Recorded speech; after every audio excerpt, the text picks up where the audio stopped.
Na verdade, seu áudio não está baixo, né? Ele está abafado, Cris. É Ah, tá isso que bom. está vindo aqui para mim, pelo menos. Entendi. Estou tentando aproximar o máximo aqui. Eu não sei se.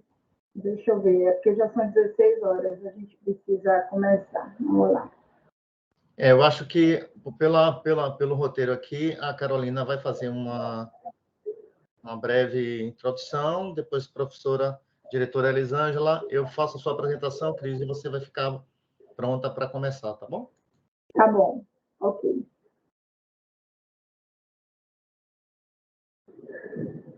Podemos começar já, então. Já sim, Carol. Pode começar, por gentileza. As pessoas que forem entrando vão pegando a metade. Agora, liga a gravação, Carol, na hora que você for iniciar, tá? Para que a gente pegue a sua fala e as demais. Tudo bem? Tudo bem. Boa tarde a todos e a todas. Sejam bem-vindos a mais um evento do Conselho Regional de Administração da Bahia, promovido pela Diretoria de Desenvolvimento Profissional, através do Núcleo em Administração da Produção e Logística. Hoje teremos a palestra Construção de Artigo Acadêmico. Sou Carolina Maria, atuo como administradora do setor de desenvolvimento profissional do CRA Bahia e estarei acompanhando o evento nesses dias. Para realizar a abertura do evento, convido a nossa diretora de desenvolvimento profissional, administradora e professora Elisângela Julião. Obrigada, Carol. Novamente, boa tarde a todos. Desejo que todos sejam muito bem-vindos e bem-vindas. Informar que o Conselho Regional de Administração da Bahia está muito feliz por estar promovendo mais um evento para vocês. A nossa diretoria é a diretoria responsável exatamente pela promoção do conhecimento e para quem gosta do conhecimento, né? Quem é professor, como a gente tem aqui, a professora Cristiane, o professor Vanderlei, eu também sou professora, a gente sabe da importância de estar levando esse conhecimento para vocês e de estar proporcionando cada vez mais que a gente amplie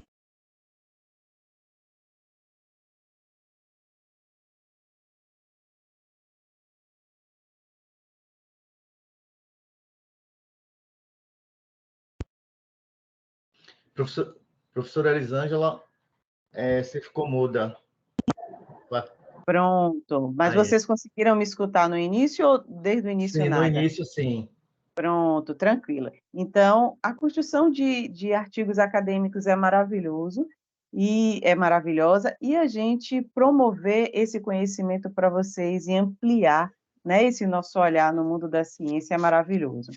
Então, eu não vou me prolongar muito aqui, porque eu desejo muito que a Pro Cristiane, ela traga para a gente o máximo de conhecimento possível para que vocês possam sugar também tudo isso, tá? E dizer para vocês que a Diretoria de Desenvolvimento Profissional iniciou as suas atividades e nós teremos eventos todos os meses, para que vocês venham, nos sigam nas redes sociais e acompanhem e se inscrevam tanto nos cursos quanto nas palestras que a gente tem a promover para vocês, tá bom? Dizer ainda que esse Conselho Regional de Administração é meu, é seu e é de todos nós. São vocês que fazem com que o Conselho Regional de Administração ele funcione, ele pode para atender às necessidades de vocês.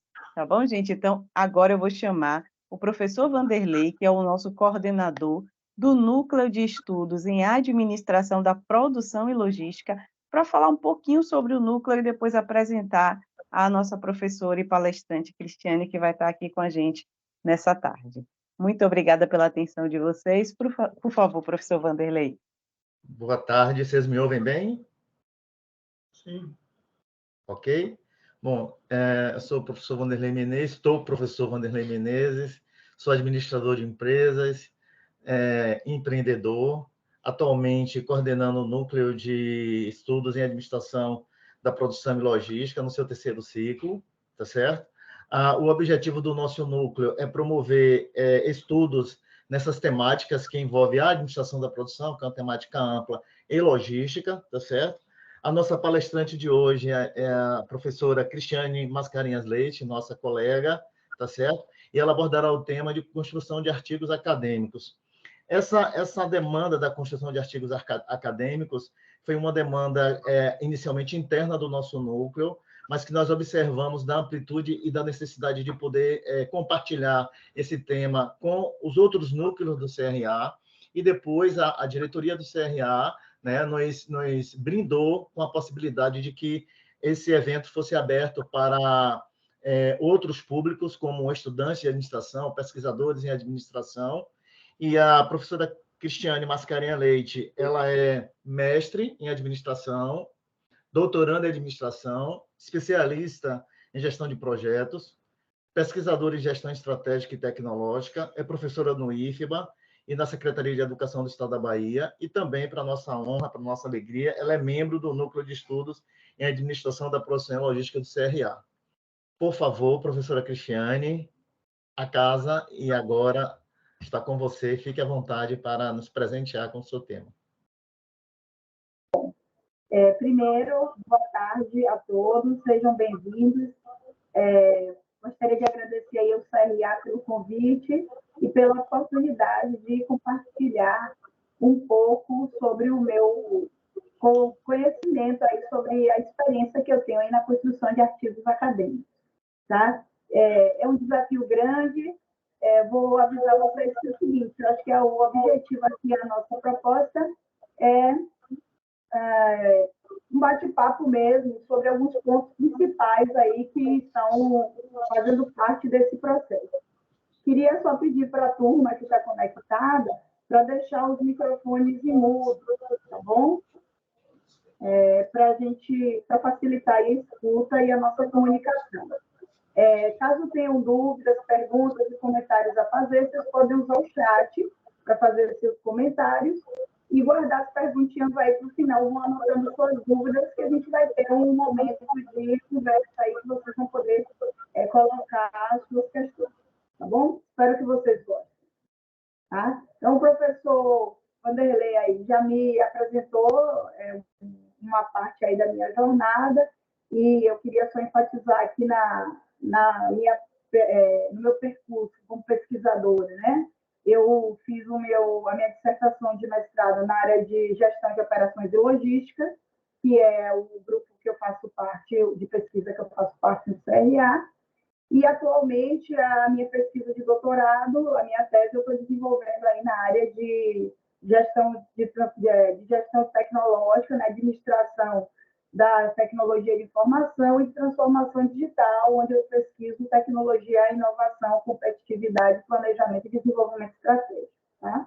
Então, caso alguém conectado aí queira falar sobre esses temas, também estou à disposição. Vamos lá. Bom, então hoje como eu falei, a gente vai ter um bate-papo e o que eu reservei para a gente falar hoje, né? Então, a gente vai falar um pouco sobre o início do processo de pesquisa, vamos falar como que a gente se planeja, né, para fazer a pesquisa, porque a construção de um artigo, né, de um artigo científico, né, ele é um resultado, é a consequência de um processo de pesquisa, tá? E que ele começa aí pela definição do tema, tá? E aí depois a pesquisa é realizada, isso eu não vou comentar, porque vai fazer parte do percurso de cada um.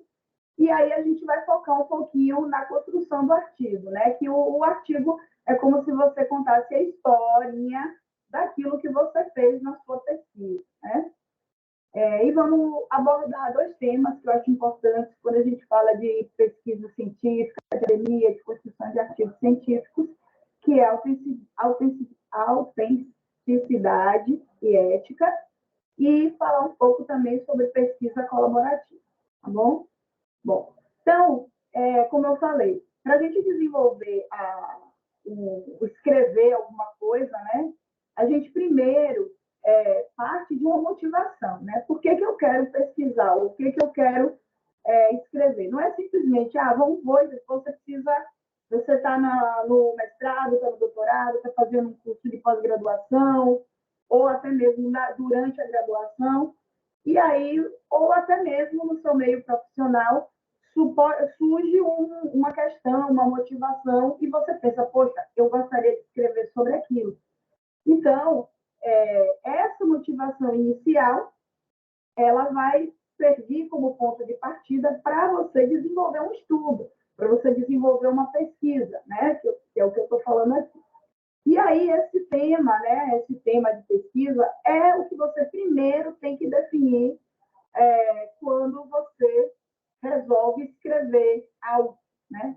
E esse tema pode surgir de uma inquietação, de uma observação, de um tema que você gosta. Por exemplo, no caso da minha pesquisa, que eu pesquiso sobre tecnologia, sobre transformação digital em indústria 4.0, essa inquietação veio à minha cabeça justamente quando o tema da indústria 4.0 estava começando a ser falado no início, em 2000 assim, no auge da sua propagação, né? Quando a indústria 4.0 começou a ser falada em 2011, e em 2012, 2013, eu já comecei a pensar sobre isso. E quando eu ingressei no mestrado em 2014, eu tive um foco para falar sobre determinado tema na minha dissertação, mas nunca tirei de vista a parte da tecnologia da indústria 4.0. E essa inquietação foi o que veio me motivando, é o que está me motivando até hoje a falar sobre isso, sobre inovação tecnológica, gestão de tecnologias nas organizações como um todo. Tá? Agora, uma outra fonte, né, de inspiração para o desenvolvimento do tema também pode estar na nossa vida profissional, no nosso dia a dia, que foi o que motivou a minha pesquisa da dissertação de mestrado, por exemplo. Né? Eu desenvolvi um tema dentro do contexto do meu ambiente profissional que eu estava vivenciando na época. Né? Então, é dessa forma que surgem as motivações. E esse é o passo inicial. A gente não pode ir seguir adiante sem saber direito o que a gente quer pesquisar. Né? Aí, outro aspecto importante que a gente deve falar, né, e pensar, quando a gente fala sobre definição de tema de estudo, definição de tema de pesquisa, um ponto importante, né, e assim, fundamental, dois pontos fundamentais, é a questão da importância e a questão da originalidade. Porque muitas vezes você quer falar sobre algo, mas é algo que já está sendo falado, né, muito massificado, e aí você vai fazer mais do mesmo, né? E aí a questão da originalidade, que é uma coisa importante quando a gente fala de um artigo científico, ela não traz interesse das pessoas em ler ou interesse da academia, porque acaba sendo mais do mesmo, né? Então, é importante que você traga um pouco de originalidade nisso. Claro, por exemplo, quando eu falei da questão da indústria 4.0, a indústria 4.0, transformação digital, já tem muita gente falando sobre isso, tem. Mas a gente pode fazer um recorte, fazer uma abordagem, trazer um aspecto desse tema e trabalhar especificamente com ele. E, no meu caso, na minha pesquisa de doutorado, a minha preocupação é com a transformação digital 4.0 em relação às pequenas e médias empresas. Tá? Isso é um assunto para outro dia. Em relação à importância, também, né? Quando você pensa em escrever um artigo científico e depois você publicar isso aí, deixar disponível para a comunidade, né? Você compartilhar suas ideias, é interessante, né? Fundamental que esse tema ele traga um determinado nível de importância, né? Porque é o que vai despertar o interesse nas pessoas lerem o seu artigo, né? E verem aquilo que as suas ideias e verem o que você está falando. Tá bom? Então, pensar nisso sempre quando for definir o tema de pesquisa, tá? O tema pode lhe motivar, você vai pesquisar sobre aquilo, ótimo, mas você tem que pensar se aquilo realmente é relevante, o nível de relevância daquilo, e se você, como pesquisador, você consegue trazer um determinado nível de originalidade no que você vai fazer. Tá? E aí, definido o tema, né, aquilo que você quer escrever, você vai transformar aquele tema numa questão de pesquisa. Né? E quando a gente fala em escrita acadêmica, em estudos acadêmicos de pesquisa, a gente fala justamente sobre isso. Qual é o problema que você quer resolver? né? Ou qual é a dúvida que você quer responder, né? E é isso, né? Esse questionamento que a gente deve fazer e criar nossa questão de pesquisa em relação ao tema que a gente definir, tá? Então, como a gente vê aí nos livros de metodologia científica, e aí o Gil, eu trago o Gil aí, ele fala que o problema de pesquisa, ele sempre é melhor formulado, ele é sempre melhor apresentado em uma forma de pergunta. Essa pergunta que você vai fazer, ela vai fazer parte da sua escrita e do seu artigo quando você for escrever, mas vai ser o seu ponto de partida para você construir a sua pesquisa, tá? Então, qual é o problema que eu quero resolver ou qual é a questão que eu quero responder, tá? Esse é o ponto inicial.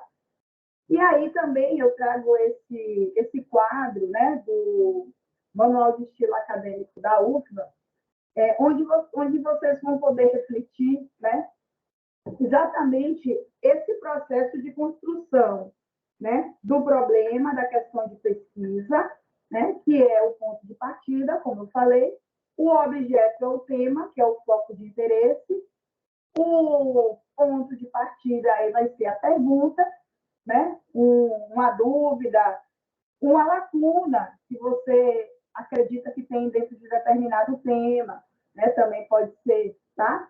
E aí, a partir disso aí, você vai definir seus pressupostos, suas hipóteses, né? O que você imagina que seria a resposta e que você vai buscar a comprovação quando você fizer a pesquisa. E, a partir desses pressupostos, dessas hipóteses, né, você já vai ter um norte, aí você vai fazer a definição dos seus objetivos, do objetivo geral e dos objetivos específicos. E aí vamos à frente, né? Vamos para o campo, vamos pesquisar. Mas aí eu vou pesquisar do nada, assim, simplesmente quero pesquisar, vou começar a ler um bocado de coisa, um bocado de artigo sobre o tema? Não, né? Antes de partir para essa etapa, né, existe a gente recomenda, né, que se faça uma estrutura, um roadmap, né, um esquema, como queiram chamar, do que eu vou fazer na pesquisa, né? Para que você tenha claro os passos que você vai precisar percorrer para construir o seu trabalho, né? Para fazer o seu estudo, para desenvolver o seu estudo. Então, primeiro, né, fazer a estruturação da pesquisa, que pode estar baseada, né, naquele quadro anterior que eu mostrei, né? Você vai fazer os pressupostos, as hipóteses, objetivo, né? E, a partir disso aí, você também vai verificar a abrangência teórica, né? Qual é a teoria que pode estar por trás daquele tema, né? A teoria envolvida, que você também deverá pesquisar isso. E o que você vai investigar, né? Que tipo de amostra que vai ser envolvido quando você for realizar essa pesquisa, né? E aí você já pode pensar numa definição, né, em critérios, inclusive em critérios de seleção da amostragem, né? Que organizações eu quero pesquisar, se for fazer um ensaio teórico, né? Você vai pensar, bom, eu vou desenvolver uma pesquisa bibliográfica, uma bibliometria, alguma coisa assim. Se você vai fazer um ensaio empírico, você já vai pensar que organizações eu vou investigar, né? Com que pessoas eu vou querer falar, se for o caso, ou que tipo de documentos eu vou utilizar para obter os dados, ou que tipo de bancos de dados de locais que eu vou poder utilizar como fonte de informações para a minha pesquisa, tá? Estou falando de uma maneira bem geral aqui, tá? Mas só uma ideia. E aí depois você vai fazer o planejamento de como fazer essa busca. Então, primeiro, a partir do tema, tem a questão de pesquisa? Tenho a teoria envolvida? Tenho. Então, quais são temas e subtemas que estão relacionados com esse assunto? Porque essas informações elas vão partir, por exemplo, para servir como palavras que você vai usar nos critérios de busca, que você for fazer nas bases de dados, por exemplo, né? Existe algum enfoque específico para ser tratado, como eu falei, qual o recorte que está sendo feito, e há uma limitação de ordem temporal, claro, tem temas que, dependendo da sua proposta de pesquisa, do seu estudo, você pode precisar delimitar um período específico na história para fazer a sua pesquisa, tá? Depois disso, definir qual é o método que vai ser seguido. Se você quer fazer uma pesquisa exploratória, empírica, teórica, descritiva, né? Documental ou uma revisão de literatura, você está interessado em construir um estado da arte sobre um determinado tema, né? Vai fazer um estudo de caso.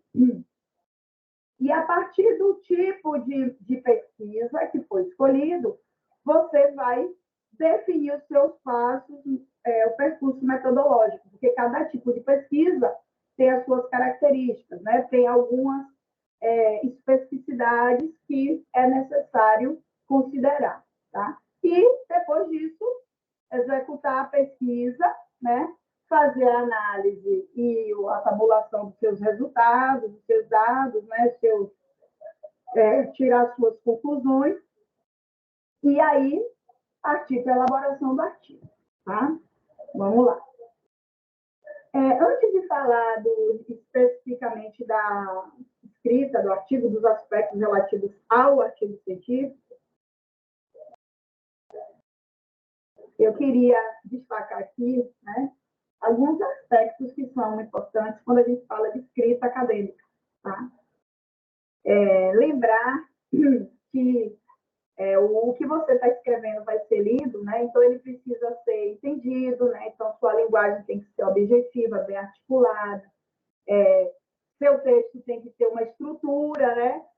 A gente aprende logo lá no início da escola que quando a gente conta uma história, toda história tem um início, um meio e um fim, né? E o artigo científico também é uma historinha que você está contando. Então, quando eu for passar e falar dos elementos do artigo, vocês vão ver que cada um é uma sequência de informações que é o início, o meio e o fim, né, da historinha.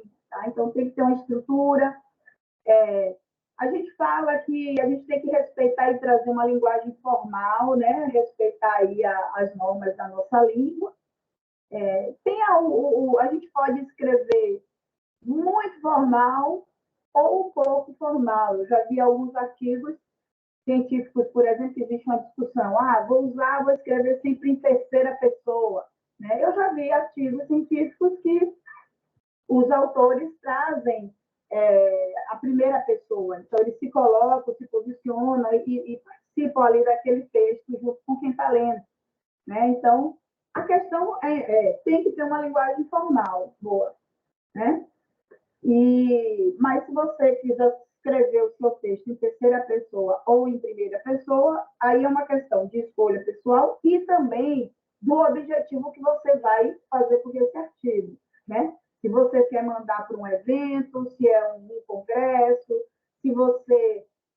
porque se você quer publicar, tem algumas revistas, né? O interessante é observar como que estão escritos os artigos da revista que você quer mandar. Né? Aí você já observa como é a linguagem que está escrita ali para você seguir mais ou menos aquele caminho que o objetivo for publicar.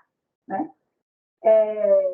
Também tem que ter evidências e referências, tá? Então você não vai escrever um artigo inteiro com seus pensamentos, até porque os seus pensamentos foram construídos a partir de leituras prévias, né? Não só das experiências. Então, é interessante você citar os autores que contribuíram para as suas conclusões. Tá? Então, você tem que referenciar as fontes, né? Ser ético e transparente, né?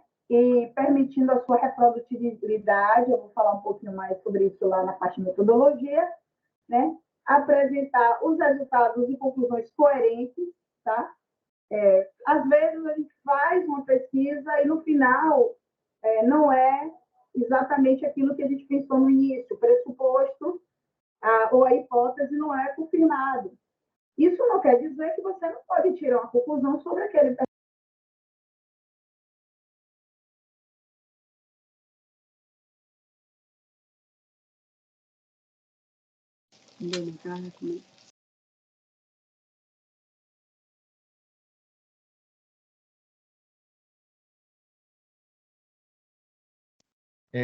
Professora Cristiane, a senhora nos ouve?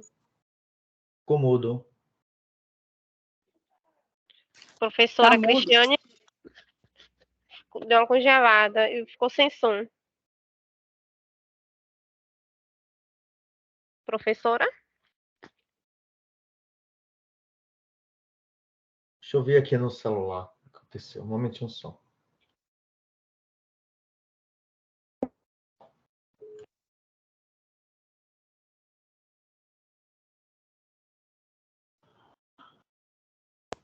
Também estou sem som aqui, não estou.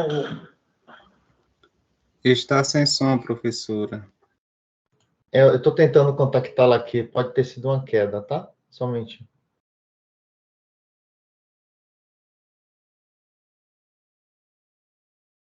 Carol, por gentileza, você que é organizadora, tenta ver se você consegue desabilitar e habilitar o microfone dela. Pronto, um momento. Parece que tinha colocado todo mundo no mudo. Parece que agora ela voltou. Tudo bem.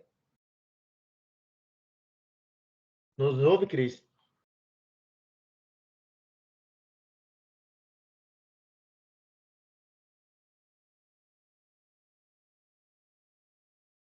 Carol, você pode ver se a professora Cristiane está no mudo aí? Ficou no mudo?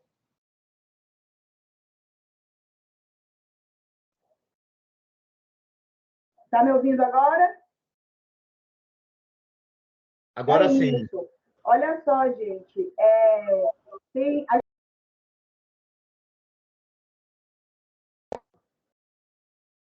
Gente, estão me ouvindo agora? Me ouve? Sim, agora ouvimos. Isso, olha só. Esse encontro a gente está fazendo pelo Teams, tá? Vocês precisam deixar os seus microfones fechados, tá bom? Como eu falei, Professora? no final... Oi, eu estou falando, estou ouvindo. Tá seguindo? Pronto, né?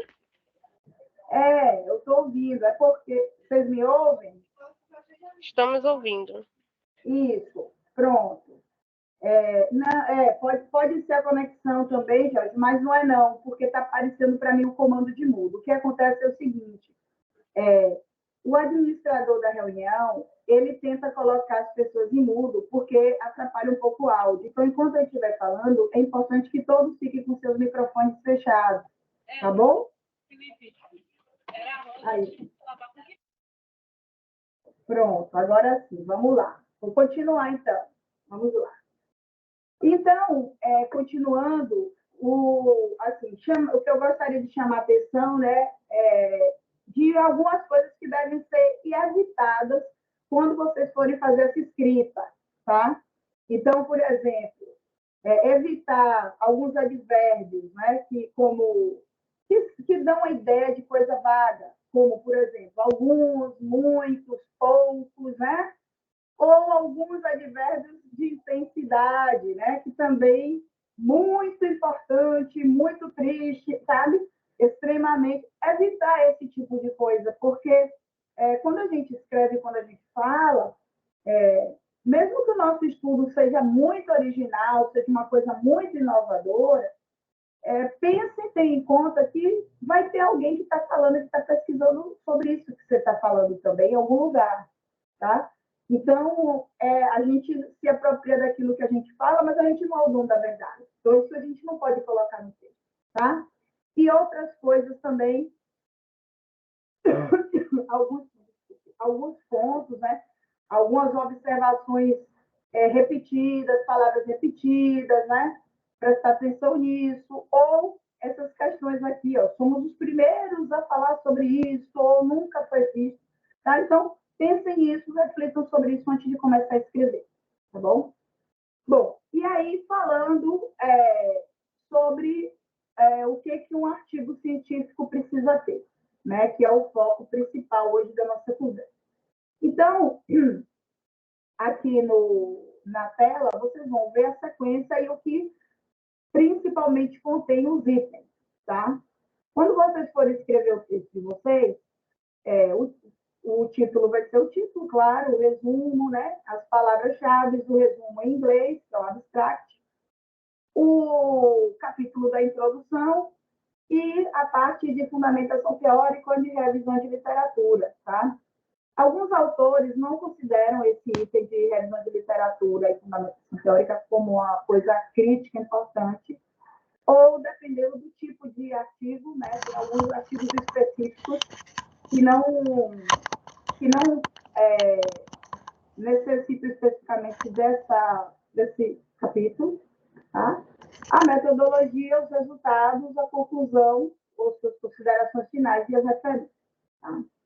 Bom, sobre o título. Primeira coisa, o título é a porta de entrada do seu trabalho, certo? Então, é aquilo que primeiro vai lhe apresentar. Que primeiro vai apresentar o seu texto.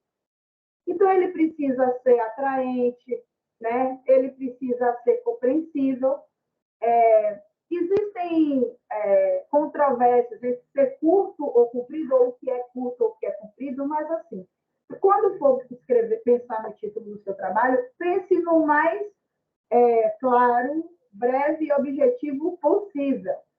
Certo? Se puder ser o mais curto, quanto mais curto, melhor. Porque você lê, entende, quero ler isso aqui, estou interessado em ler isso aqui. Um outro ponto importante é evitar duas coisas: abreviações, abreviaturas, e evitar termos muito técnicos. Claro que quando você pesquisa numa determinada área, num determinado tema, você fala sobre aquele tema, mas dentro daquele tema pode ter alguma coisa muito específica, muito técnica, evitar colocar isso no título, tá? E também evitar colocar os nomes de cidades, locais. Às vezes, quando você faz um estudo de caso, você fala sobre o seu estudo de caso, mas você precisa explicar já no título onde foi que você fez aquele estudo de caso. Tá? Porque, às vezes, o leitor perde o interesse na leitura quando ele vê onde foi desenvolvido ou aquela coisa bem específica, o leitor perde o interesse. E aí já não quer mais ver aquele artigo, não quer ler mais. Tá? Então, tentar evitar isso aí, tá? Se não for, só deixar se for realmente imprescindível, se vocês acharem imprescindível. Outra coisa, quando um trabalho for de ordem empírica, né, você já pode, no título, fazer um anúnciozinho do seu resultado, né? Então, também, dentro de determinado tema, você já traz um resultado naquele título, então já chama mais atenção para ler aquilo ali, já dá vontade de ler, tá bom? Uma dica de ouro, né, para quando vocês pensarem na escrita do título, responder essas duas perguntinhas. Se você visse esses títulos, né, o que você esperaria do seu texto, né, desse texto? Né? O que o leitor pode esperar? O título realmente reflete aquilo que você está falando no texto? Tá? E a segunda parte esse título deixa a pessoa animada, né? Vai deixar alguém animado para ler o artigo? Existem pessoas que gostam de colocar títulos inusitados, né? Nos textos, mas tem que tomar um pouco de cuidado com isso aí. Tá? Bom,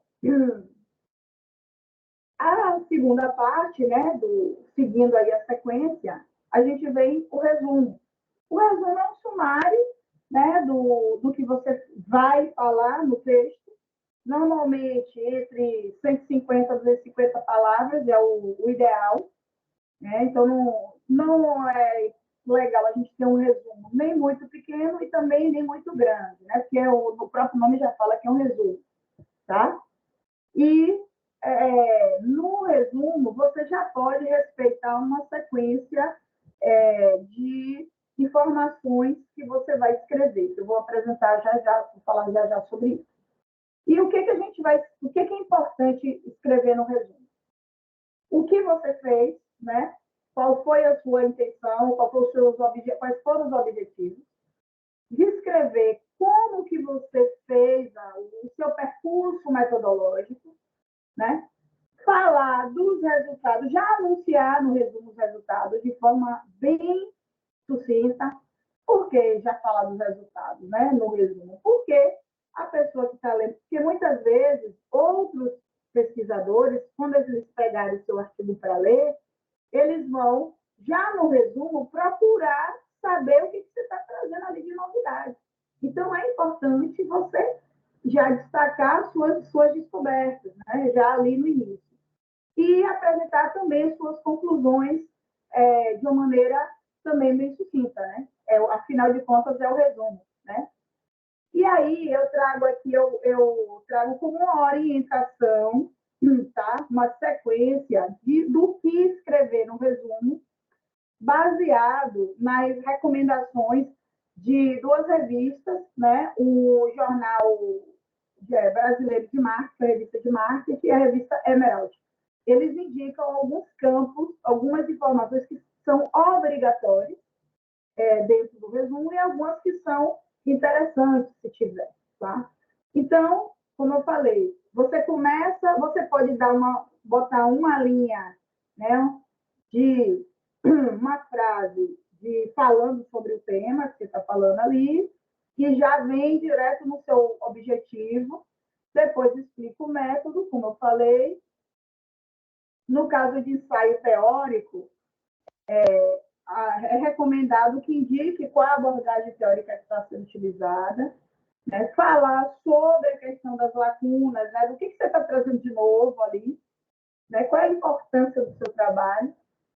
Como eu falei, indicar sucintamente os resultados e quais contribuições você está trazendo para aquele trabalho ali, tá? Então, lembrem, a sua pesquisa quer responder uma dúvida, quer fechar uma lacuna, né? Então, o que você está contribuindo, né? Como está contribuindo aí para a academia? E um campo que é importante, interessante, se houver, né? Falar sobre implicações, sobre limitações, sobre contribuições sociais, impactos sociais dessa pesquisa, dependendo do que você está falando, e também impactos para a gestão, né? Como é que isso aí pode ajudar, tá bom? Lembrando que eu estou focando aqui na área de ciências sociais aplicadas, tá? Se tem alguém aí de outra área, como é que tá? Pode ser que seja interessante trazer contribuições para o estudo da física, sei lá, uma coisa assim, tá? Se for de uma outra área. Dicas de ouro que a gente, né, que eu trago aqui para vocês pensarem quando for escrever o resumo, tá? E eu gosto, né, que esses autores eles falam o seguinte aqui, né? Antes de publicar o artigo, né, você escolhe algumas pessoas que possam fazer a leitura do seu artigo, que não estejam envolvidas, é claro, naquele trabalho, né? E dar aquele resumo para ela ler, tá? E aí, pedir para ela responder essas perguntas aí, ó. Tá claro o que eu estou falando aqui, né? O que eu estou escrevendo aqui interessa fazer a leitura, né? Traz uma contribuição significativa e muito importante. Se você estivesse pesquisando nessa área, você pagaria para baixar esse artigo e ler? Né? Você pagaria por esse artigo? Então, esses autores recomendam que faça isso aí. Eu acho legal, acho interessante. Né? Então, se vocês tiverem tempo e puderem fazer, não precisa ser umas 6 pessoas, né? Sei lá, pode ser pelo menos umas 2 ou 3. Né? Fazer esse exercício antes de seguir com a publicação. Tá?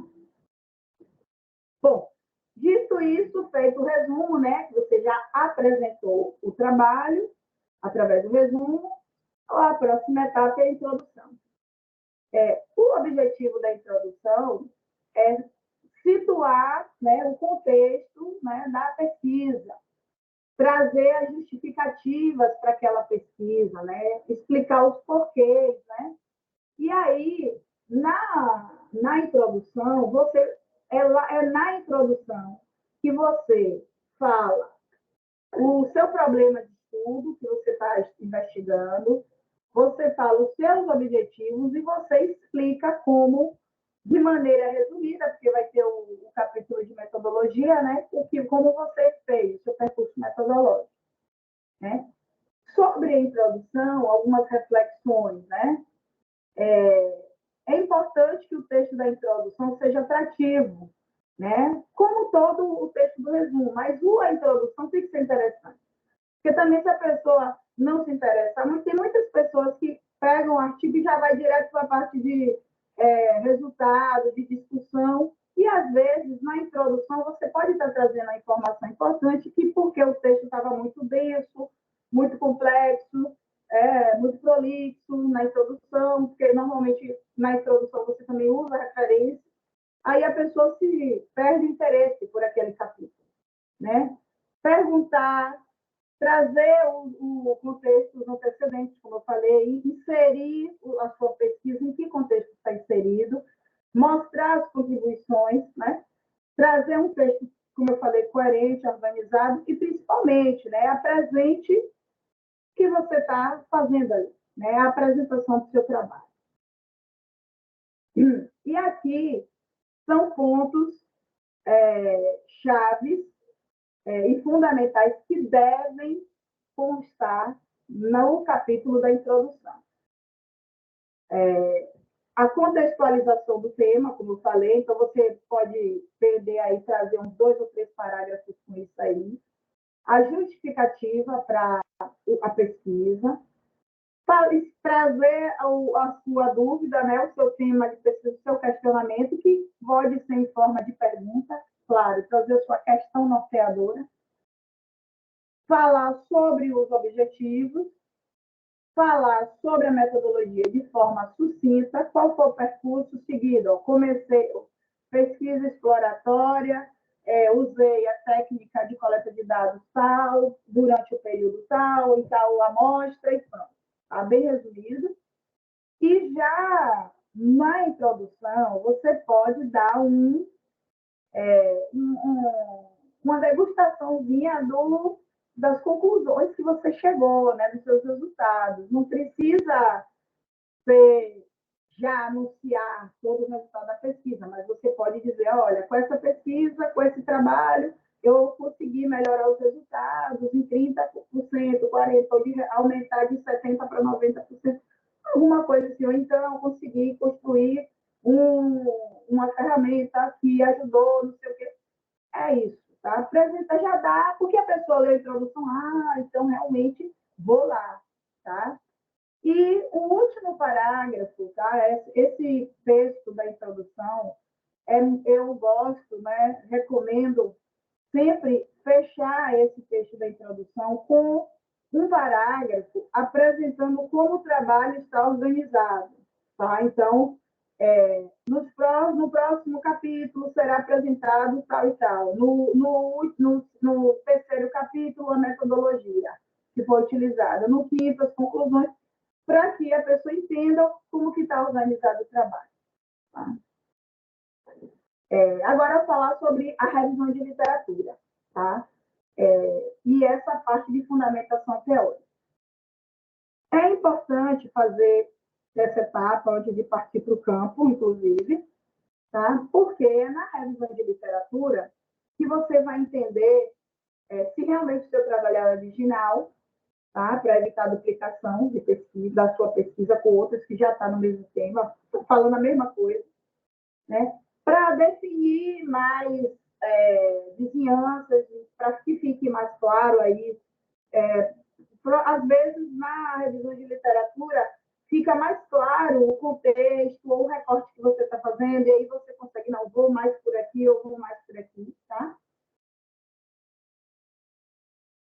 E, além disso, a revisão de literatura também vai servir como justificativa, porque nessa revisão de literatura, né, nessa construção de fundamentação teórica, você vai identificar lacunas, você pode identificar lacunas, e aí você já justifica com dados de outros autores de outras pesquisas que realmente o seu trabalho é relevante e importante. Tá? E aí, como é que você vai fazer isso? Né? Então, é importante, né,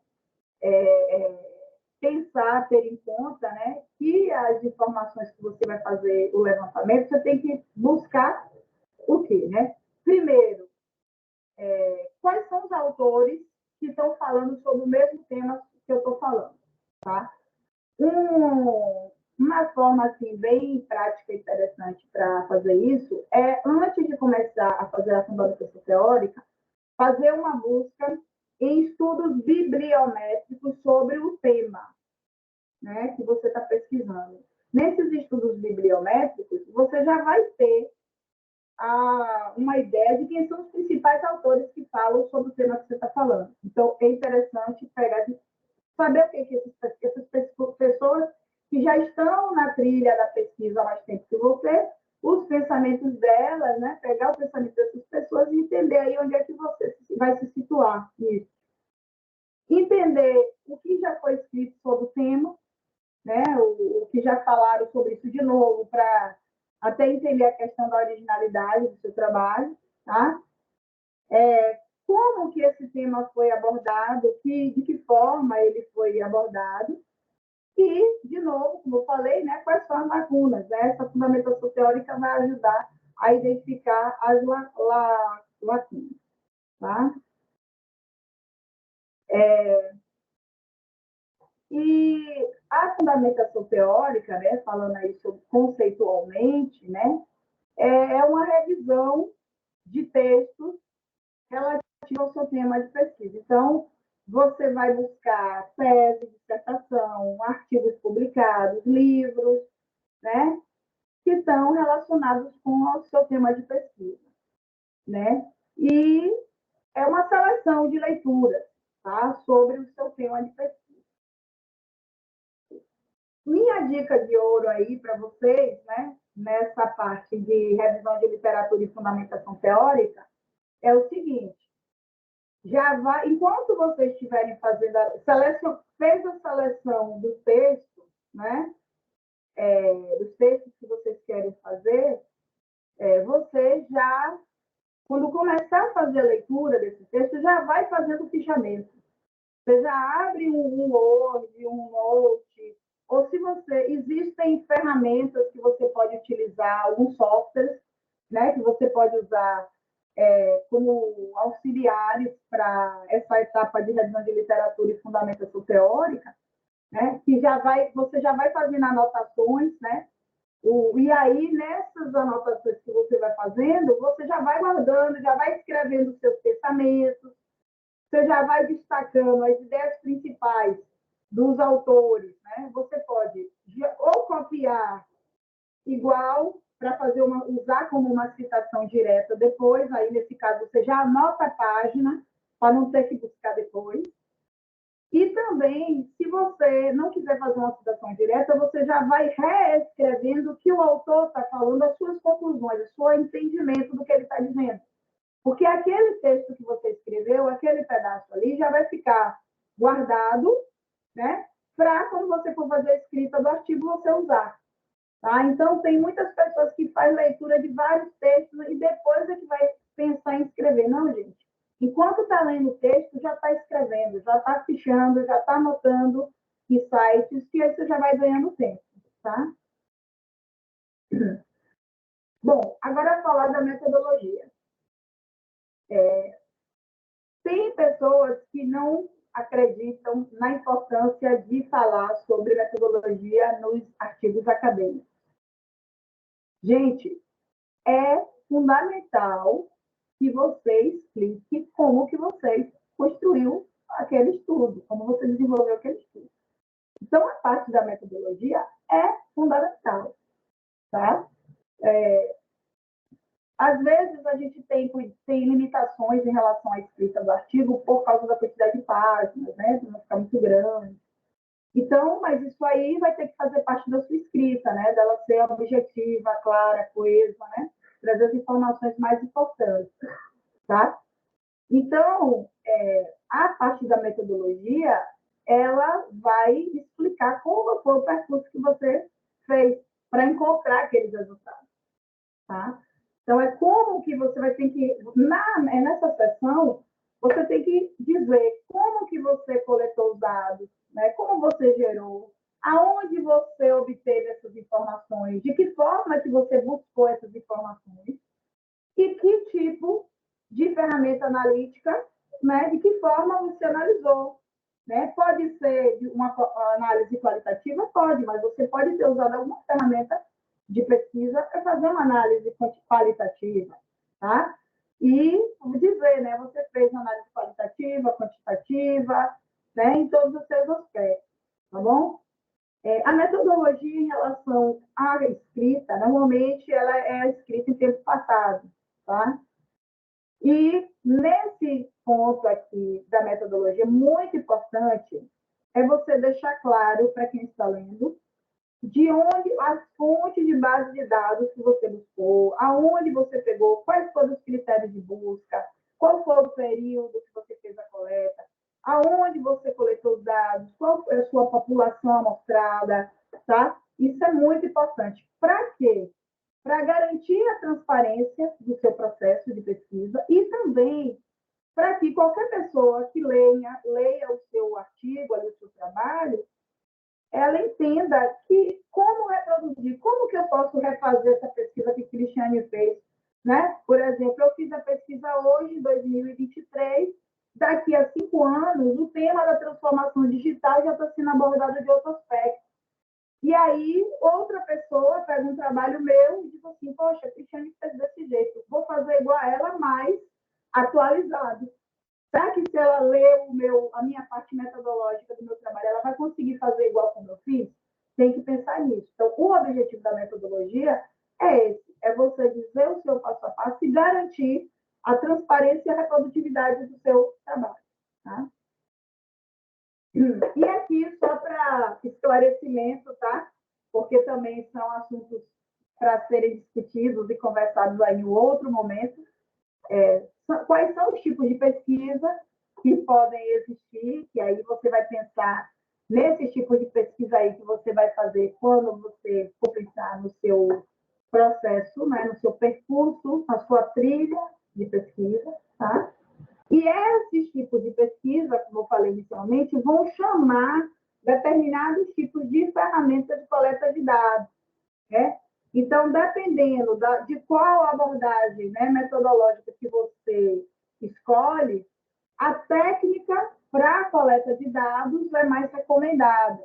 Tá? E aí você pode usar qualquer uma dessas aí e que estão mostradas aqui. Entrevista, questionário, grupo focal, né, análise de documentos, observação, análise de imagens, né, ou até mesmo análise de visual, né, de multimídia ou artística, tá? Como eu falei, como o foco aqui nossa conversa é falar do que o artigo tem que ter, tá? Se vocês não tiverem muita familiaridade com esse tipo de instrumento de coleta, procurem livros de metodologia científica que possam esclarecer um pouco mais sobre ele, tá? E a minha dica de ouro, como eu falei, é essa, né? Caso você ainda não tenha muito tempo, muita experiência como pesquisador, né, nessa área acadêmica, está começando o mestrado agora, começando a pós-graduação agora, ou ainda estou na graduação, mas estou no grupo de pesquisa, comecei a fazer pesquisa agora. Tá? Então, essa parte de metodologia é interessante sempre procurar material técnico, material teórico sobre isso, para ajudar a você tanto a entender como você vai agir para fazer o desenvolvimento da sua pesquisa e também para lhe ajudar a escrever essa seção, né? Para você, por exemplo, você fez uma pesquisa exploratória, né? E descritiva, né? E lá você não fala que fez isso, né? Você diz que fez uma pesquisa de análise, por exemplo, analítica, alguma coisa assim. Então, na metodologia, você não fala exatamente o que você fez. Eu já fiz avaliação de artigos, né? Eu tive a oportunidade de trabalhar como avaliadora de artigos em algumas situações já, e eu já me deparei com artigos assim.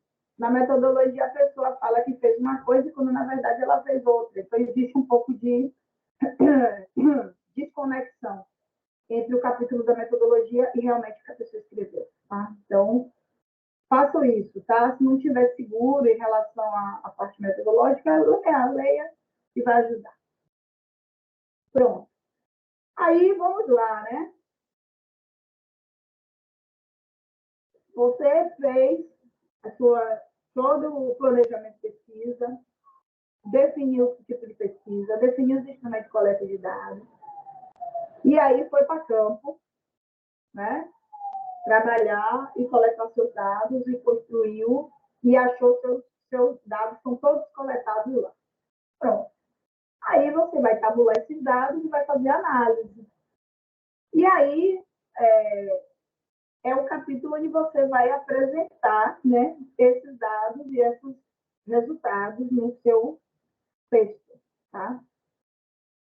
Alguns autores gostam de separar um capítulo de resultados, um capítulo só para resultados e um capítulo só para discussão. Eu, particularmente, gosto e recomendo que os resultados e a discussão sejam feitos no mesmo capítulo, tá? No mesmo texto, no mesmo parágrafo ali, no mesmo contexto. Por quê? Porque você vai mostrando os dados e você já vai fazendo os seus comentários e já vai falando, já vai mostrando que conclusão você pode tirar daquele dado, sabe? Então, eu acho que fica mais suave, fica mais fluido para quem está lendo o que você escreveu. Por isso que eu gosto de fazer dessa forma, tá bom? Mas vocês podem se deparar e encontrar aí outros artigos que tragam esses dois temas separados. O resultado num capítulo e a discussão no outro, tá? Pode vir separado também, não está errado, tá bom? Eu gosto de apresentar dessa forma, tá? Colocar os achados, claro, óbvio, né, gente? Em sequência lógica. Se você fez, por exemplo, uma análise de um determinado tema em várias categorias, em várias dimensões, e essas dimensões, cada uma tem várias categorias, você apresentar um trabalho geral, primeiro um resultado geral de tudo, e depois você vai esmiuçando categoria ou subdimensão por um, tá? A lógica normalmente é essa, não é você falar primeiro de uma coisa, depois de outra, e a pessoa está lendo e fica sem saber direito onde é que está, tá bom? Nesse capítulo aqui também é interessante, tá? Fazer um resgate já do que você abordou na parte da fundamentação teórica, tá? Então, é interessante que você já vai fazendo link, já vai estabelecendo links, né? De alguma coisa que você argumentou, que você falou antes, você já vai trazendo aquilo de uma forma sucinta, de uma forma breve, já o que você falou na sua fundamentação teórica, tá bom? Porque a discussão fica mais rica dessa forma. E não fica solta, tá? Você vai falando, olha, conforme vimos no texto de tal, foi comprovado na prática que isso, tá? Então, é interessante fazer isso. E aqui também algumas recomendações importantes em relação a esse capítulo, tá? Trazer a discussão das teorias, tá? Então, se você abordou uma teoria lá na frente, com certeza você tem que trazê-la de volta aqui, tem que falar de novo, né? Explicar como que os resultados respondem à sua pesquisa, certo, gente? Tem que ter conexão. Não pode você fazer uma pergunta de pesquisa e lá nos resultados da discussão você fala outra coisa, né? Óbvio. E também, aqui, você já pode fazer o exercício de trazer argumentos, os argumentos teóricos que estão ligados aos resultados que você encontrou. Né? Como eu falei, o texto fica mais rico, tá bom? Uma coisa importante, né, é o seguinte, aqui você só deve citar aquilo que você trouxe no texto como referência, tá? Os autores que você referenciou. Então, não invente trazer outro autor, outra coisa agora que não tem nada a ver com o que você falou antes, mesmo que o cara fale sobre aquilo. Se tem aquele autor falando sobre aquilo, inclui inclui ele na revisão de literatura. Tá? E se você quer usar aquele autor como uma base para sua argumentação, você pega aquele autor e inclui na sua revisão de literatura, um que você não tenha visto antes, ou que não tenha lido o texto dele antes, você leu depois lá no percurso e descobriu que aquele autor está falando sobre o que você está pesquisando, que vai ser interessante colocar isso na parte da discussão. Descobriu depois, beleza. Então, volta e inclui ele na sua revisão de literatura. Tá? Trazer os seus insights, suas interpretações. É importante, gente, como o nome já fala, discussão dos resultados, né? Então, quando você discute uma coisa, você se posiciona, você fala a sua opinião sobre aquilo. Então, é importante que o texto, esse capítulo, tenha algo de você, traga algo de você, tá? E muito importante também é falar sobre as implicações desses resultados para, né, que implicações esses resultados vão trazer para a sua área de estudo, para a sua temática de pesquisa, tá bom? Como que esse estudo, como é que esses resultados vão contribuir para a academia, né, e para a prática, né? Falar sobre isso também nesse capítulo, tá? Dica de ouro para o capítulo de resultados. Não é obrigatório colocar todos os dados, tá bom, gente? Você pode fazer um sumário. Se o artigo ficou muito grande ou se a parte dos dados é muito complexa, você pode fazer o exercício de colocar isso como um anexo do artigo, tá? Ou simplesmente lá no texto, você pode citar um link onde esses dados podem ser encontrados. Isso faz parte da questão da transparência da pesquisa, tá?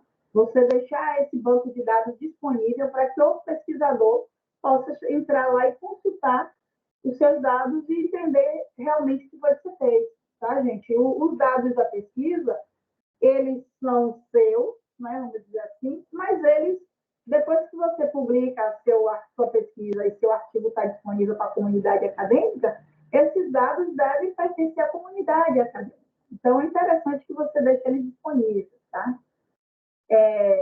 E outra coisa, não é necessário colocar todos os dados que foram obtidos, porque pode ter alguma informação que não serve para o objetivo que você foi feito. Às vezes você acha alguma coisa que não está relacionado com aquilo que você quer falar. Então, isso aí não é importante.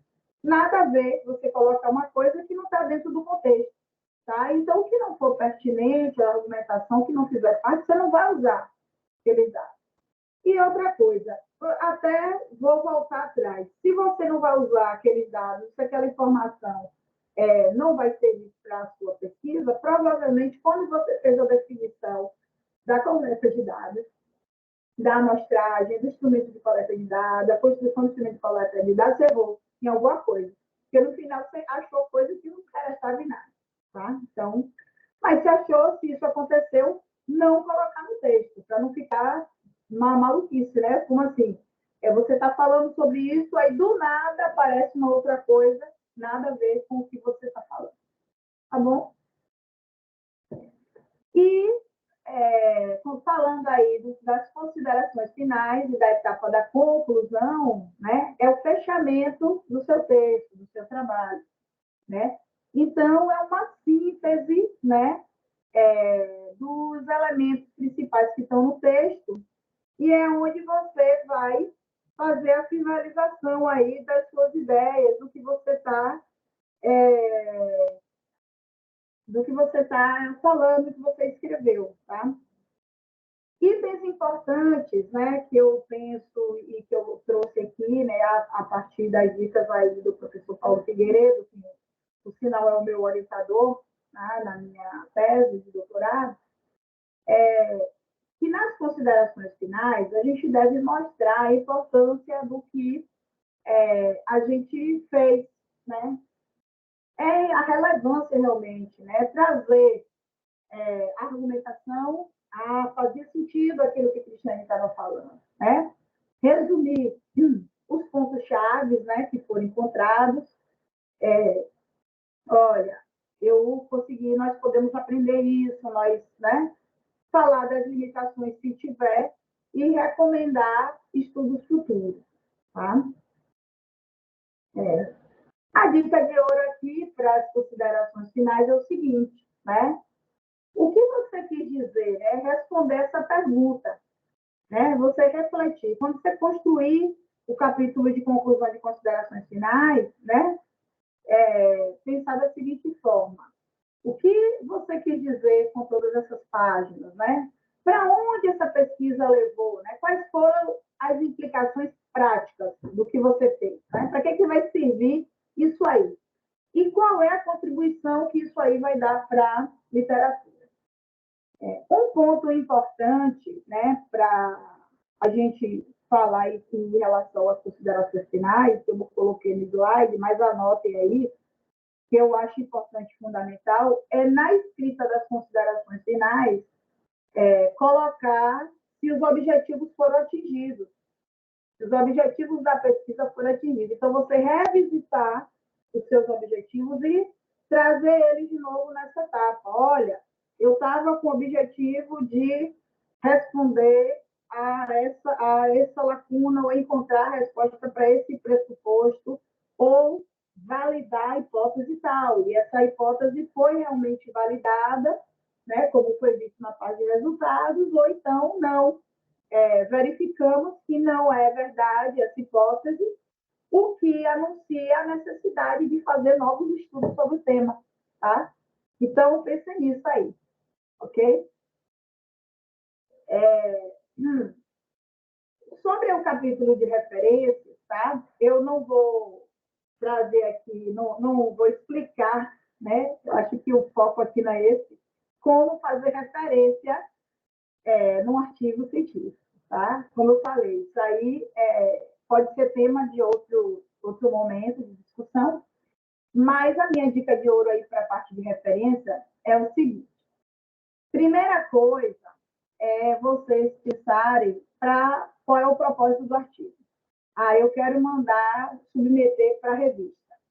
Quais revistas eu quero submeter? Então, você já dá uma olhada nas normas da revista e aí você já vê qual é a recomendação de referência que ela está usando, se é norma BNT ou se é norma APA, tá? Porque na área de administração, ou na área de psicologia, né? Na área de ciências sociais, como um todo, pode se utilizar a BNT e a APA.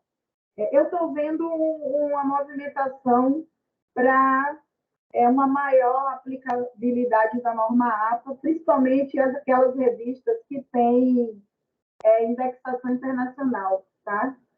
Então, normalmente elas preferem a APA, porque a APA é uma norma que também é aceita internacionalmente. Tá? Então, é interessante vocês lerem e verem qual é a norma antes, para já ir escrevendo o texto na norma recomendada. E, de fato, é imprescindível consultar as normas para poder fazer a escrita do texto. Tá? Se você, como eu falei, né, não tem muita experiência com escrita acadêmica, não tem muita segurança em relação a isso, contrata um revisor para fazer a revisão da norma antes de submeter o seu artigo, antes de publicar, antes de tornar esse texto conhecido. Tá? Não é errado fazer isso, pagar a revisão de norma, tá bom? É errado você pagar a escrita do artigo, mas revisar a norma não. Tá bom? E falamos aí, né, de como escrever artigo, falamos de escrita acadêmica, né, falamos aí do mapa, do planejamento. E aí, para encerrar aqui essa conversa, tem 2 pontos, né, importantes que eu gostaria de destacar quando a gente fala de pesquisa científica. Tá? O primeiro ponto é a questão da ética e da autenticidade na pesquisa. Vocês vão observar que eu nem citei a palavra plágio aqui na minha fala, né? Eu não acho, não devo nem citar isso aí, porque quando a gente pensa em escrever, quando você fala que você vai escrever, já é o seu texto. Então, nada de plagiar a conversa de ninguém. Então, é autêntico, é original, é o que você está fazendo, é a sua pesquisa, né? Você se apropria de ideias de outros autores, sim, mas esses autores têm que ser dado crédito a eles do que eles falaram antes de você, tá? Então, a questão dos comportamentos éticos, né, na pesquisa é muito importante e muito séria, tá? E não somente em relação ao plágio, tá? Em relação também à questão da coleta de dados. Tá? É um tema também interessante que poderia também ser abordado em um outro momento, tá? É a questão da condução de atendimento às normas éticas, né? Os comitês de ética. Então, quando a gente vai fazer pesquisa e coleta de dados com pessoas, por exemplo, que você vai pegar informação da pessoa, é muito importante você submeter a sua pesquisa a um comitê de ética antes. Aí verificar se a universidade, se a instituição tem um comitê de ética específico, né? Quando a gente fala de pesquisa na ciência, você não segue para fazer nenhum tipo de coleta de dados sem ter uma aprovação do comitê de ética antes, né? Nas ciências naturais, né? Na medicina, para fazer teste de vacina, teste de substâncias e tal, tudo isso tem que ter autorização, porque você vai envolver a vida das pessoas. E no caso de pesquisas sociais, também. Você está envolvendo a vida das pessoas, o comportamento, o convívio, tá? Então, pensem nisso. É muito importante ter em conta essa parte, tá? Consultar sempre, procurar saber. Procure saber, tá? Sobre isso. E no Brasil, a gente tem uma legislação que fala sobre isso, tá? Então, buscar resultados verdadeiros, né? Garantir o seu distanciamento com o pesquisador, respeitando o seu objeto de estudo, respeitando aquelas pessoas, aquelas organizações às quais você está entrando em contato para obter informação, né? E garantir obrigatoriamente um comportamento ético, tá?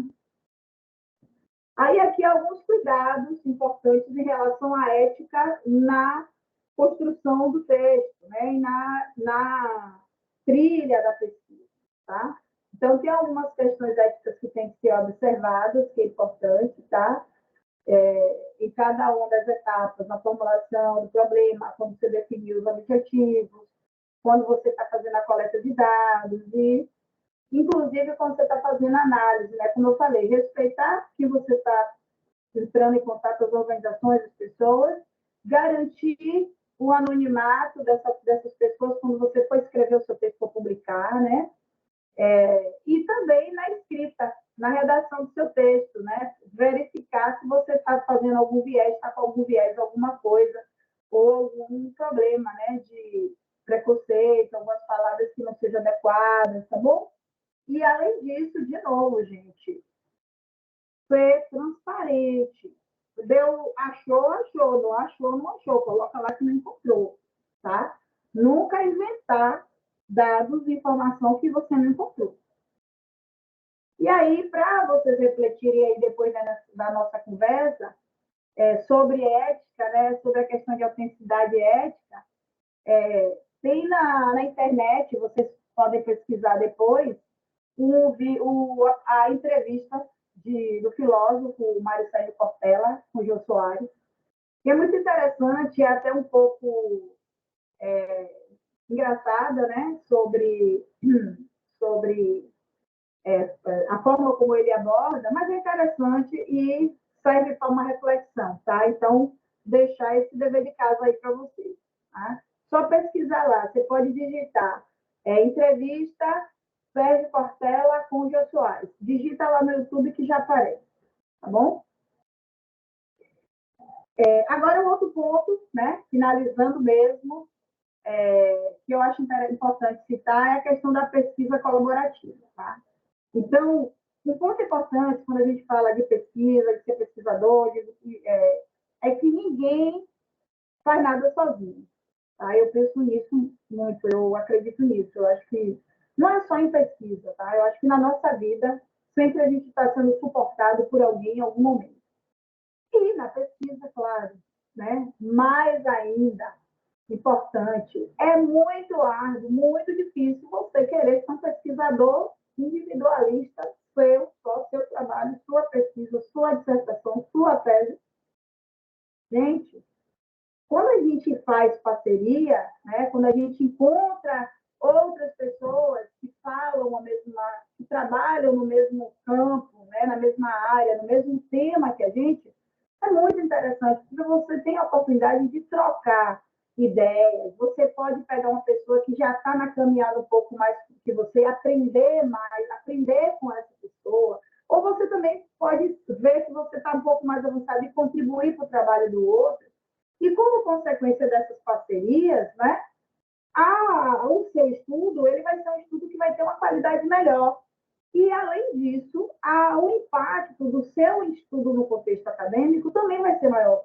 Quando você falar que você pesquisou com fulano e com fulano, aquele fulano é uma pessoa que já tem bastante conhecimento. Então, poxa, eu que estou começando agora, aparece meu nome já lá para o fulano, poxa, a Cristiane também sabe, manja, aquele cara lá é o expert do assunto, e ela está junto com ele, mas ela manja bastante.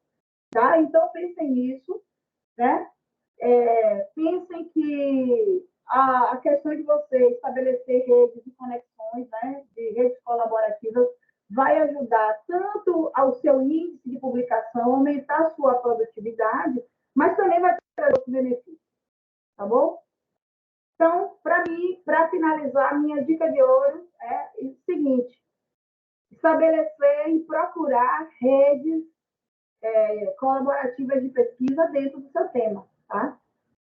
Isso eu faço de forma prática, né? Eu busco sempre outros grupos que pesquisam no mesmo tema, e um exemplo disso eu estou aqui, né, no CRA, no Grupo de Gestão de Operações e Logística, que também está dentro da área que eu gosto de que eu pesquiso, tá? E aí, como fazer isso? Criar canais de comunicação, né? Olha, encontrou um autor que é um professor de uma universidade de tal lugar, pesquisa essa pessoa, entre em contato mesmo. Passa um e-mail, olha, estou pesquisando sobre isso. Vai ter gente que vai achar legal, que vai querer contribuir, que vai querer colaborar, vai ter outro que nem vai ligar para você, não tem problema. Esse que não ligou, que não quis ajudar, deixa ele lá. Vá com Deus.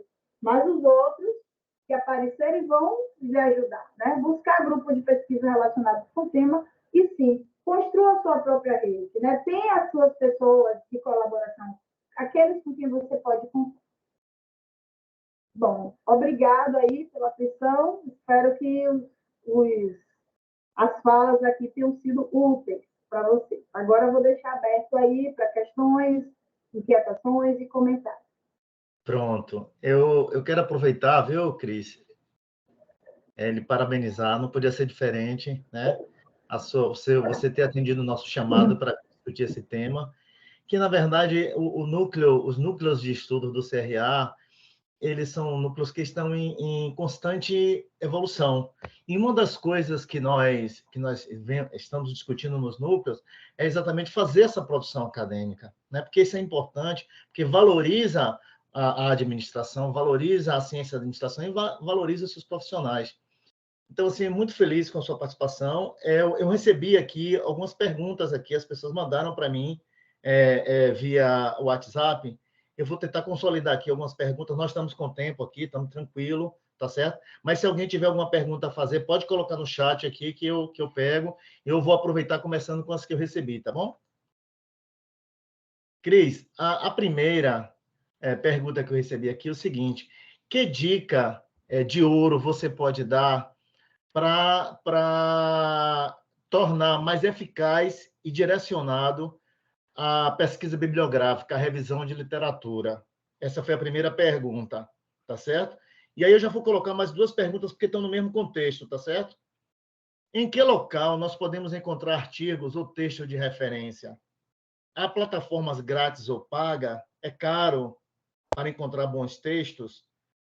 É só no Brasil ou internacional? Qual a dificuldade para encontrarmos esse tema? E, para concluir, o que é que você poderia falar sobre o portal de periódico do CAPES?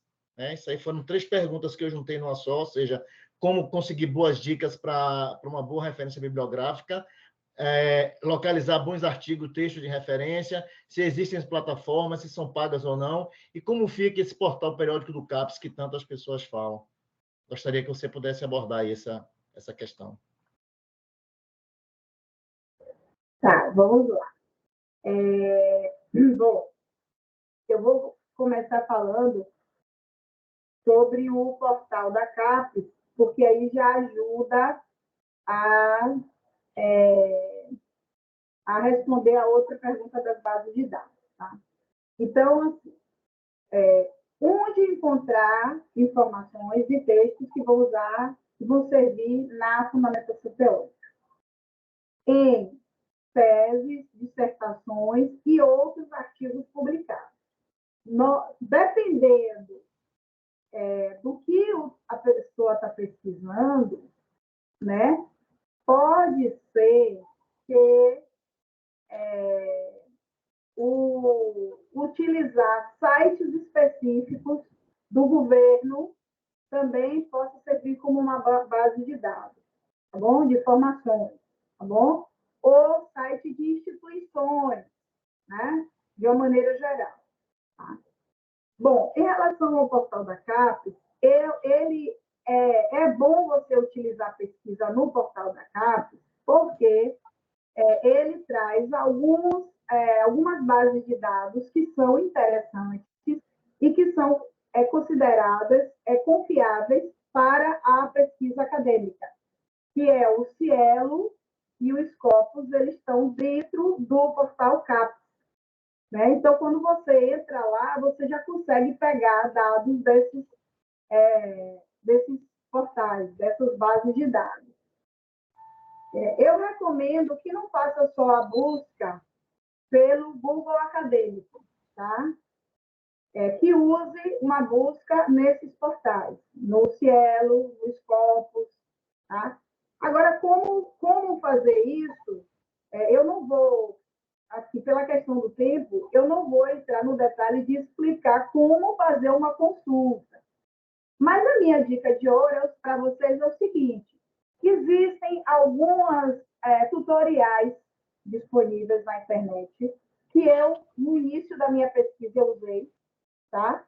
E que pode ajudar vocês nessa etapa de fazer a busca ensinar como faz, entrar no portal, as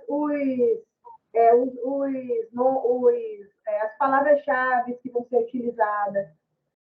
Nessa etapa de busca, outra dica de ouro: vocês entenderem qual é a palavra-chave da área que você está pesquisando. Que aí você usa o mesmo termo que é comum. E aí você vai por ali. Outra coisa, é legal pesquisar em artigos internacionais, é importante. Dependendo do propósito da pesquisa, você pode só pesquisar coisa do Brasil, não tem problema. Então, aí você só vai colocar a palavra-chave em português. Mas se o seu estudo interessa entender o que está acontecendo no mundo, usar as palavras-chave em inglês, já digitar direto a palavra-chave em inglês. Tá? E também existem alguns softwares que podem ser utilizados nessa busca. Tá? Eu estava procurando aqui agora para poder falar sobre isso para vocês. Tá? Enquanto isso, aqui, peraí. Deixa eu falar aqui para vocês. Vocês vão ter que pensar nos operadores booleanos que vai utilizar e algumas bases, né? Como eu falei, o Scopus, o Cielo, o Web of Science também são interessantes, tá? E usar alguns... Eu tenho aqui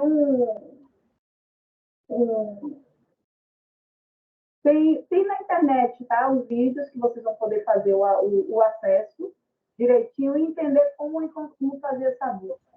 Tá? Eu acho que é isso. É porque a gente tem pouco tempo, né? Não, tranquilo. Tem uma perguntinha aqui também, outra perguntinha aqui interessante. Tem Posso fazer? tópicos, né? Então, vocês podem pesquisar sobre bibliometria, sobre Zotero.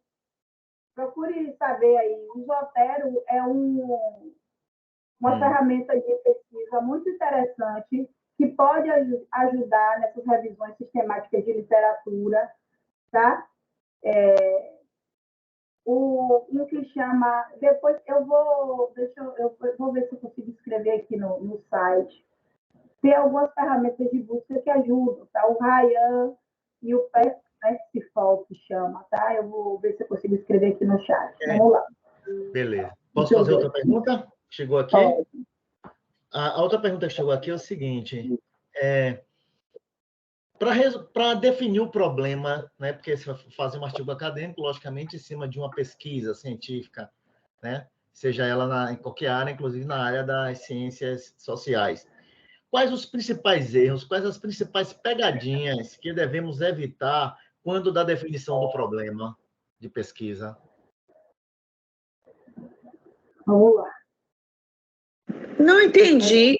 Pagou a 290 Alguém ficou com o microfone aberto aí. A pessoa está com o microfone aberto e resolveu os seus problemas, que não são da pesquisa. Isso. Bom, vamos lá. O que a gente deve, quais são as pegadinhas? O que deve evitar? Vamos lá, deixa eu ver como é que eu posso... Só duas ou três, no máximo, não precisa muita, não. Eu acho, né, tá? Eu penso que o primeiro erro é deixa eu botar aqui uma pesquisa bibliográfica.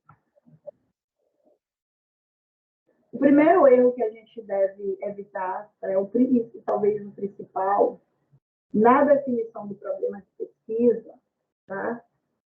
É você abordar alguma coisa que já foi falada antes da mesma forma. Como eu falei, quando vocês pensarem e pesquisar sobre um determinado tema, mesmo que não fez uma revisão de literatura sistemática, uma análise bibliográfica ainda aprofundada, mas se você pensou sobre aquilo, você quer falar sobre, você teve a motivação, quer falar sobre aquilo. Faz uma pesquisa, uma busca rápida. Aí, nesse caso, pode ser no Google Acadêmico, e aí você tira pela ordem de importância, pega os artigos mais recentes, para entender se alguém já fez aquilo que você está falando. Ou fazer uma busca rápida no portal da CAPES de teses e dissertações, porque também isso já pode ser sido um instrumento de pesquisa de algum outro pesquisador, de algum outro aluno, tá? Então, acho que o principal erro a evitar, né, a principal coisa é isso, é você falar de uma coisa que já foi falada, já foi abordado da mesma forma. Tá? Você pode falar daquilo, mas com outro recorte, um outro aspecto, trazer a originalidade, tá? O seu problema de pesquisa tem que ser uma questão, né, importante e interessante para a academia. Acho que é isso. Pronto, ok. Temos aqui umas duas perguntas, tá? Sobre grupos de pesquisa em universidades, como podemos ter acesso a esses grupos na área de administração? Porque parece-me que existe uma dificuldade muito grande de se identificar nas universidades alguns grupos de pesquisas que estejam desenvolvendo determinadas pesquisas. E isso é importante porque, por exemplo, quem vai produzir o artigo, logicamente, seu artigo vai ficar muito mais rico se ele fizer parte, como você falou, da pesquisa colaborativa, né? Eu, por exemplo, na minha parte de pesquisa acadêmica, eu tenho tido assim boas surpresas em participar de grupos de pesquisa para ajudar nas minhas caminhadas que eu faço nessa área acadêmica. Mas na área de administração, para determinados temas, eu confesso que eu tenho dificuldade em localizar esses grupos. Então, qual a dica assim, que você daria para que a gente pudesse achar nossa turma, digamos assim, quem está pesquisando aquele tema, que é o tema que eu vou produzir o meu artigo, que eu vou produzir a minha pesquisa? Uma dica de ouro. Olha só, o principal caminho que eu encontrei, vou falar um pouco da minha experiência, tá? Foi me jogar nos eventos da área, participar dos eventos da área, mesmo sem ter trabalho submetido, e entrar nas salas onde está se falando sobre o meu tema de pesquisa e conversar com as pessoas mesmo, questionar e me posicionar, e a pessoa olhar para você, aí já começa a lhe conhecer, e aí ele diz, não, eu sou da Universidade de Minas, eu sou da Universidade do Rio Grande do Sul e tal, eu sou do grupo de pesquisa de lá. Me dá o seu contato, vamos conversar. Então, assim, o principal caminho inicial para mim, né, porque, como vocês viram lá no início da minha bio, né, eu trabalhei mais de 20 anos aí na área da indústria, né, porque eu sou engenheira mecânica, e eu nunca tinha me arvorado aí a entrar nesse caminho de pesquisa. Eu comecei essa jornada aí em 2014, mais ou menos 2014. Né? E aí, eu nunca tinha participado de encontros acadêmicos, né? E nada disso, nem na época minha da faculdade da graduação, né? Quando eu resolvi fazer o mestrado. Então, teve o primeiro encontro acadêmico, eu não tinha nada escrito, então eu não podia submeter trabalho. Eu não tenho problema, eu fiz minha inscrição, fui lá, era presencial, né? A gente passou por um tempo fazendo as coisas online, o que dificulta um pouco só a questão do network, mas a gente já está voltando para o presencial de novo agora, tá? Então, para quem está aí no percurso, dois encontros muito importantes na área da administração. O ANPAD, o ENAMPAD, né? Que vai acontecer agora esse ano, que ainda não está aberta a inscrição, eu acho, para quem não submeteu o trabalho. Então, vocês podem entrar no site da ANPAD, www.ampad.br, eu acho. E aí você procura lá os eventos, lá vai ter vários eventos, alguns outros eventos que são de áreas específicas, tipo, a área de administração da informação faz encontro de tecnologia, a BTI, tem o de estudos organizacionais, tem o da área de administração pública, que são encontros paralelos. Mas o principal é o ENAMPAD, né? Que normalmente acontece em São Paulo. Então, participar desse evento e ir para as salas onde estão apresentando trabalhos que abordam o seu tema. Esse foi o caminho que eu achei. Teve um ano que o ENAMPAD foi aqui em Salvador, inclusive, né? Aqui na região metropolitana, aqui na Bahia. E o segundo encontro importante na área de administração é o CEMEAD, que é a FEA USP, que é o principal coordenador desse encontro, que também é super valorizado na área de pesquisa, na área de administração, que tem vários subtemas, e aí também pode participar. O CEMEAD está com submissão de trabalhos abertos agora. E também vai acontecer, esses dois encontros, eles normalmente acontecem de agosto em diante. Então, quem tiver interessado, entrar lá para participar, e se tiver disponibilidade, é claro, né? E condições de... mas eu não tenho condição de ir para São Paulo, participar do congresso, ficar 5 dias lá, assistindo o trabalho dos outros, participando de mesa. Tudo bem, não tenho condição de fazer isso. Então, o que você pode fazer? Entrar nesses sites que eu falei, tanto da ANPAD e do CEMEAD, observar a área temática, que são várias áreas temáticas, vários subtemas, tem a de gestão de operações de logística, tem a de ADTI, de gestão de tecnologia, tem de estudos organizacionais, tem vários subtemas, e aí entrar lá e verificar quem são os professores responsáveis por essa área temática. E entrar em contato com eles. Tá? Lá, normalmente, tem... Se você não encontrar no site do ANPAD, você pega o nome da pessoa, entra no Lattes e pega o e-mail. e mando um e-mail para essa pessoa. E eu já fiz isso também, de mandar e-mail, pegar os dados no Lattes da pessoa e mandar um e-mail para ela. E aí procurar saber. E aí ela vai dizer, olha, eu sou professora em tal lugar, tem um grupo de pesquisa aqui, tá? E no final das contas, quando você vai construindo essa rede, você vai conhecendo outros grupos de pesquisa. Então, hoje, eu já tenho contato com alguns que pesquisam e de várias universidades, mas foi tudo conexão que foi se estabelecendo assim, nos encontros e alguns e-mails que eu mandei. Joia. Obrigado, professora. A última pergunta aqui, talvez eu deixei já para o final mesmo, porque eu acho que talvez essa seja a mais instigante do momento.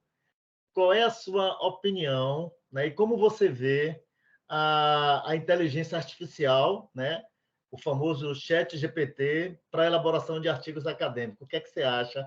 Qual a sua opinião sobre isso? Olha, esse tema aí é polêmico, né? Olha só.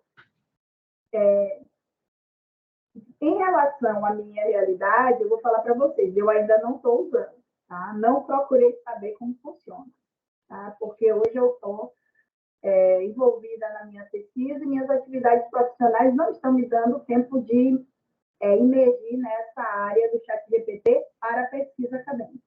Mas, como eu não estou com conhecimento ainda nessa área, o que eu fiz? Me inscrevi no curso de um professor da Universidade de Portugal que eu gosto, que fala sobre método de pesquisa, e que ele vai dar um curso sobre isso. Ele vai falar sobre e já tem, viu, Cris? Professora Cris, já tem aí nas redes sociais empresas vendendo, né, pacote de ChatGPT para elaboração de artigos acadêmicos. Todo dia eu recebo aí, né, para eu adquirir o software, o pacote, e a gente fica meio que perdido, onde é que a gente vai chegar com esse mundo aí, né? Exato. Bom, aí o que eu penso, né? Então, eu vou fazer esse curso para entender esse contexto, entender esses aspectos, tá? Porque pode ser que eu ache que a ferramenta é útil e queira me apropriar dela para me ajudar na minha pesquisa.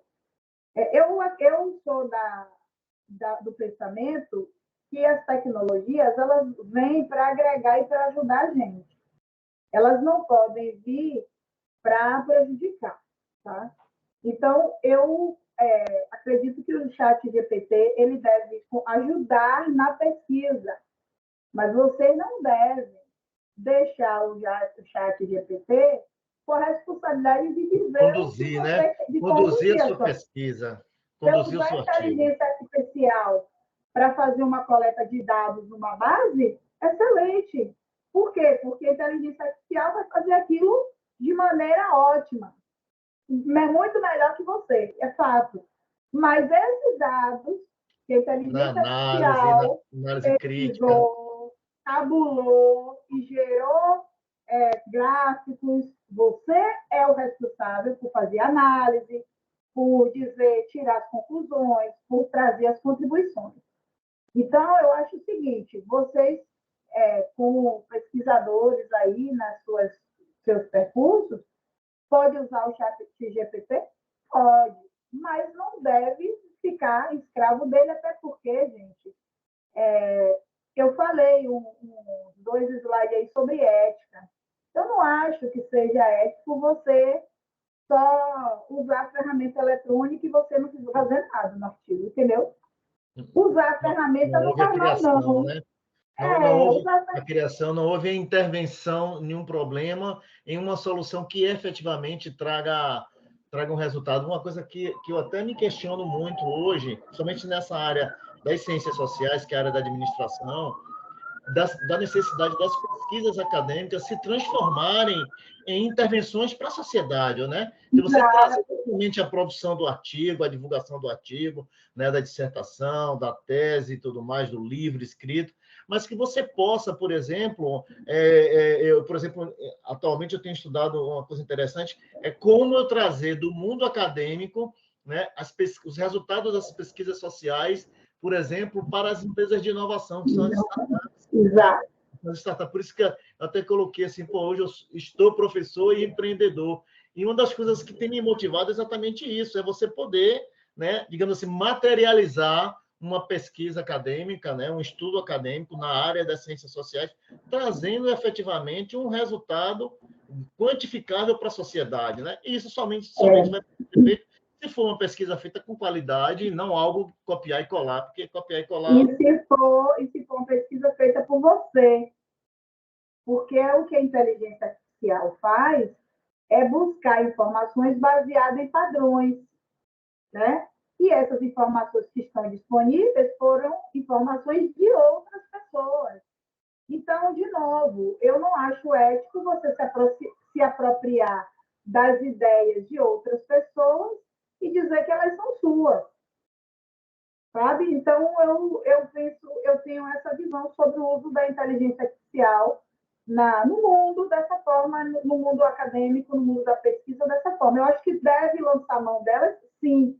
Por exemplo, esses 2 softwares que eu citei aí, que eu coloquei no chat, que pode auxiliar na realização da pesquisa bibliográfica, são inteligência artificial que vai procurar os artigos baseado nos padrões que você, nas informações que você vai dizer lá, e vai trazer os artigos para você. Né? Mas ele não vai fazer a leitura do artigo por você. Ah, mas o chat GPT faz a leitura do artigo? Faz. Tudo bem, mas aí ele vai fazer a interpretação dele. Não vai ser você lendo o seu texto e tirando as suas conclusões. Entendeu? Então, Ok. é uma discussão. E eu acho que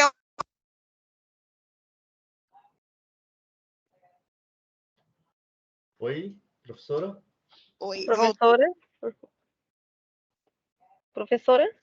Acho que congelou. Congelou. Estou aqui de volta. Mas me ouviram? Ouvindo, sim. É isso, eu acho que existe uma linha tênue entre o que você pode aproveitar e se apropriar através do chat GPT e o que você vai colocar seu.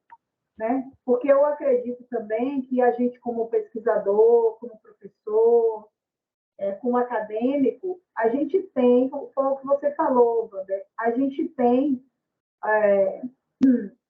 a obrigação, né, de deixar um legado, de impactar, de trazer um impacto, seja para a academia, seja para a sociedade, né? Então, quando você pensa em fazer uma pesquisa, quando você faz o seu problema de pesquisa, você está pensando em trazer uma resposta que vai ser uma resposta para alguém. Não E vai ser só para você. E trazer uma solução para um problema, para uma dor, né? Para uma dor, né? Seja uma questão social, seja uma questão de ordem prática, seja uma ferramenta, seja no mundo organizacional, né? No ambiente organizacional, seja na área de gestão, vou mudar a vida dos gestores, vou ajudar os empreendedores, né? Então, o mais importante é aquilo. Como é que você, como pesquisador, você pode impactar? Né? Qual é o legado que você vai deixar? Então, por isso é que a pesquisa tem que ter algo de você. Não pode ser só algo construído de forma eletrônica, né? por uma máquina, né? Vamos dizer assim. Ok. É isso. Bom, então, eu aqui concluí, né, que o repositório que nós tínhamos de perguntas e respostas, eu não vejo mais ninguém no site. Nós estamos aí com 90 pessoas, né? Começamos aí, fomos a 130, 140 pessoas, estamos com 90 pessoas já ao final, significa que é um assunto que prendeu a atenção de muitas pessoas, né? Eu gostaria, em nome do nosso núcleo, em nome do CRA, agradecer, né, a professora Cristiane, agradecer as pessoas que estão aqui participando, agradecer ao CRA, a diretoria e a equipe que está nos apoiando aí, dizer que o nosso núcleo de administração da produção e logística está disponível para aqueles que têm interesse em encaminhar com a gente, discutindo questões acadêmicas e questões empresariais no mundo da administração da produção, no mundo da logística. Existem outros vários núcleos de estudos aqui do CRA, que podem também, as pessoas que estão aqui participando podem acessar. Então, gostaria de agradecer a todos. Vou passar, então, a palavra para a Carolina, para que a Carolina faça, então, as considerações finais. Agradeço a fala também. Antes de Carol falar, Pronto. né, eu queria só deixar registrado aqui e agradecer de uma maneira muito... Agradecer o convite do CRA para fazer essa conversa e agradecer de uma forma muito particular todos os meus professores de metodologia que eu tive na UFBA, né, que foi o principal contexto, onde eu tive a oportunidade de aprender um pouquinho disso aí que eu compartilhei com vocês aqui agora, tá? E alguns colegas também que são professores dessa disciplina, que me ajudaram na construção do material.